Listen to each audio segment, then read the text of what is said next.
Boys பாத்ரூமில் ladies வரக்கூடாதுல்ல. Agree with me ma'am? வராங்களே ஆயாமா. ஆனால் எங்கள் ஆயாமா ரஜினிகாந்த் மாதிரி. அவங்க எப்போ வருவாங்க எப்படி வருவாங்கன்னு யாருக்கும் தெரியாது. ஆனால் வரக்கூடாத நேரத்தில் கரெக்டாக வருவாங்க. கரெக்டாக ஃபுல் ஆக்குபன்சியில் இருக்கும்போது ஏதோ இப்போ வரேன் செதருவானுங்க பாரு. வந்தால் எல்லாரும் செதருவோம். அப்படியே அவங்க ஆயமா உள்ள வந்தோடனே ஜிப்பு போடுற சத்தமாக கேட்கும். அப்படின்னு ஜிப்பு போடுவோம். திடீர்னு லாரியில் எலி மாட்டின சத்தம்லாம் கேட்கும். ஜிப்பு சிக்கிக்கும். நிறைய வேதனை. அது ப்ரெக்னன்சிக்கு அடுத்து பெரிய பெயின். அதுதான் தோல் மட்டும் வெளில மாட்டிச்சு. நான் டிஸ்கஸ்டிங்காக நினைக்கும் போதே டார்க் பாஸ்டெல்லாம் ஞாபகம். அவங்க வரது கூட ஓகே மேம், வந்துட்டானுங்க விட்டுருங்க. அவங்க மட்டும் அவங்க ஈகோ சிஸ்டமில் வந்துட்டு நான் மட்டும் என் ஈகோ சிஸ்டமில் விட்டால் சரி எல்லாம் ஸ்மூத். ஆனால் அப்படி விட மாட்டாங்க. இப்படியே பெருக்கினே போகிறாங்க மேம். எனக்கு பர்ஃபார்மன்ஸ் ஆன்சைட்டிலாம் வருது.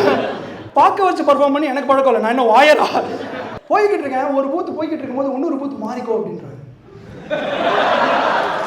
நடக்கிற காரியமா அது? நெட்ஃப்ளிக்ஸ் அமேசான்லாம் பாஸ் பண்ண இதில் பாஸ் பண்ண முடியுமா?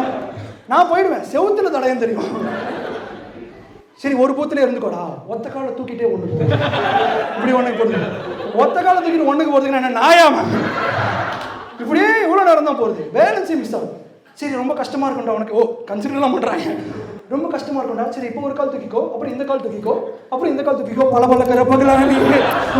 பகலானி ஒரு மனுஷன் நின்றுட்டு போகும்போதே ஃபோக்கஸ் பண்ண முடியாது. இப்படிலாம் போனால் செவுத்துல செமி சர்க்கிள் வரையறேன்.